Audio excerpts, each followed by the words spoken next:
So about 1 year ago, I played and reviewed what I consider to be one of the worst Pokemon games ever made. Hey You Pikachu. It was bad. But I haven't given up on Pokemon spin-offs just yet. I know that there are great ones out there like Mystery Dungeon and Ranger, but those ones can't be the only good ones. What about the other N64 spin-off? What about Pokémon Snap, a video game about taking pictures of Pokemon? I can't even. So, Pokémon Snap. Why? Why was this made? Talking to Pokemon. That's interesting. Taking pictures of Pokemon. That's stupid. I don't see any filters here, but for some reason, this game just works. It's a genius game that was sort of like no other, especially for at the time. So, let's take some pictures of Pokemon. You sure that this game is good, right? It is? Alright. The game starts off with a familiar face from the anime, Todd Snap, walking around in what looks like a jungle whenever he comes across a Pokemon that he tries to take a picture of, but just can't. Professor Oak hears of Todd's brilliant skills as a photographer and employs him to take pictures of Pokemon. Why? I don't know. I'm not sure why he brought me in, but the way he's moving his eyes is making me really uncomfortable. Professor Oak?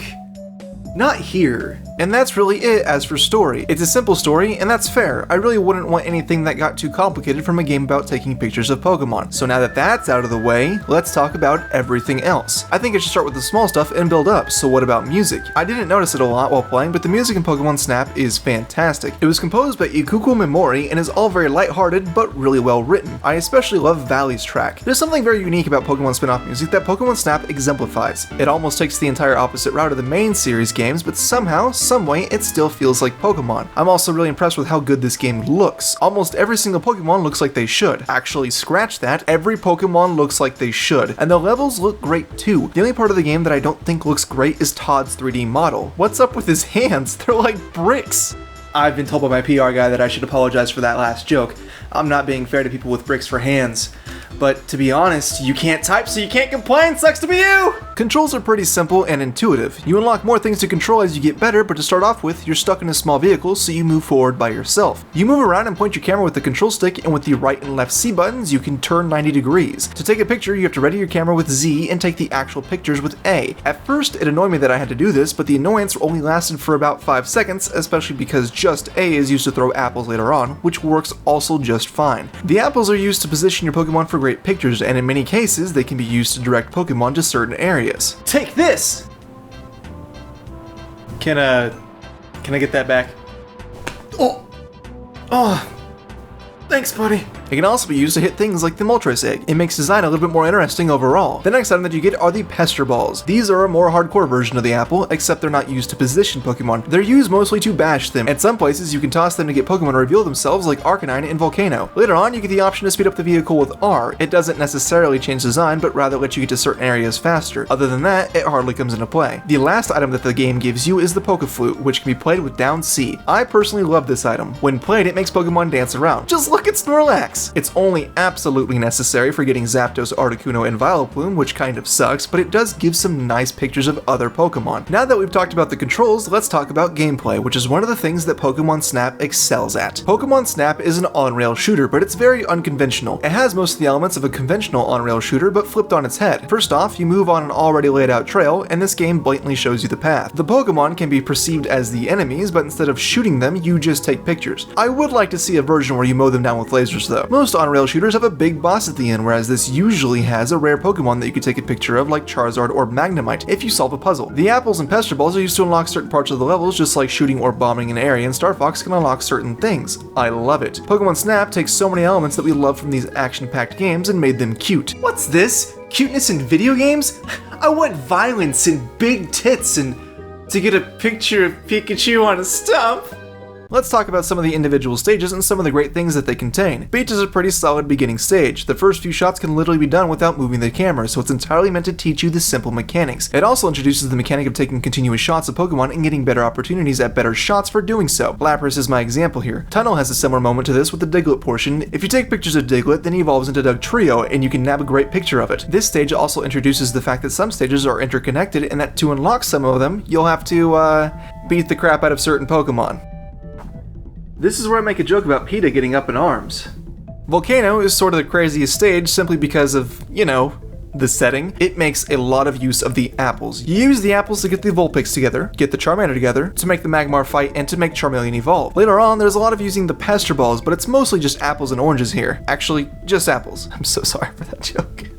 Oh boy. The next place is River, which is a pretty simple place, but it introduces water, which is a weird thing to say out loud. There are Shelter jumping constantly out of the water, and it adds a small layer of design to the game. It's all about your reaction time. Cave is one of the prettier levels, but I feel like it is the most plain and forgettable. The main thing that I feel it has going here is hitting the Bulbasaur to reveal that they are Ditto. It doesn't really introduce anything new, but instead continues other aspects of design. The last main level is Valley, and it's a pretty good level to end on. Almost every Pokemon that you have to take a picture of in this needs you to hit it or has an event with it. It sort of comes full circle. The level also gives you one of my favorite pictures, the Dancing Graveler. This is only accessible if you use the Pokeflute. Early on in the level, you find that you get to knock around some Squirtle, and pretty much one of the last things that you can do is use this mechanic again to unlock the next part of the game, and that part of the game is the signs. Each level has an object that looks eerily like a Pokemon. Beach has Krabby, Tunnel has Pinsir, Volcano has Coughing, River has Cubone, apparently, Cave has Mewtwo, and Valley has Dugtrio. Once these are found and you take pictures of them, then you can move on to the last level of the game. Rainbow Road!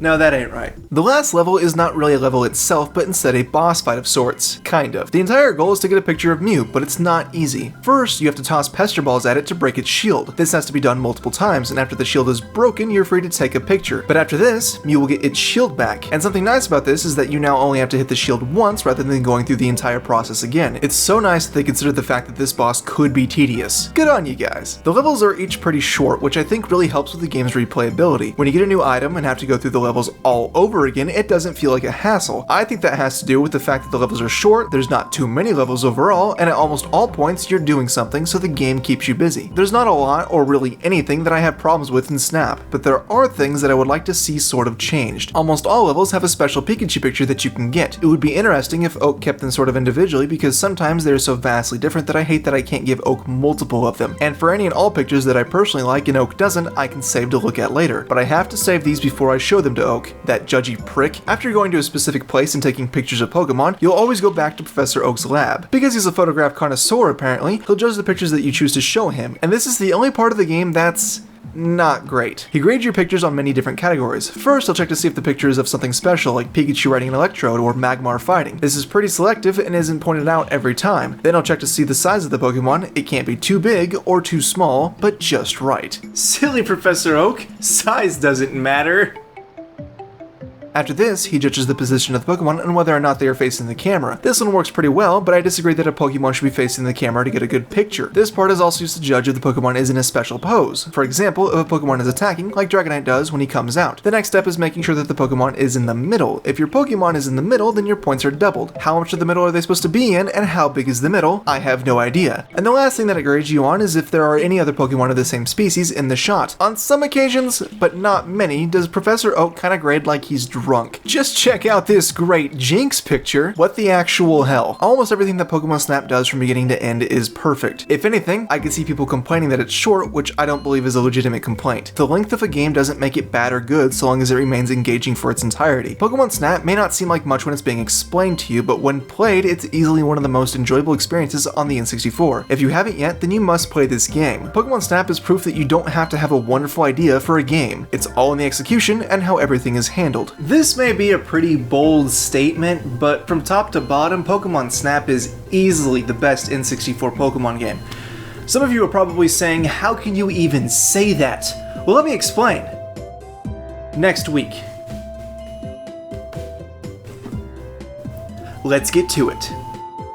Thanks for watching my video and hopefully not hating it. If you did enjoy this, then why not check out my recent review of Super Smash Bros. It's a personal favorite of mine. And if you want more Pokemon goodness, then you should check out my list of the top 10 Indigo League episodes. A couple of my close friends joined me on that one, and it was a hoot. I need to stop saying it was a hoot. However, if none of those do that for you, and you're from the future, then you can click on this special link right down here, and that'll send you to Pokemon Stadium 1 versus Pokemon Stadium 2. I hear that one's good, because I'm also from the future. Woo!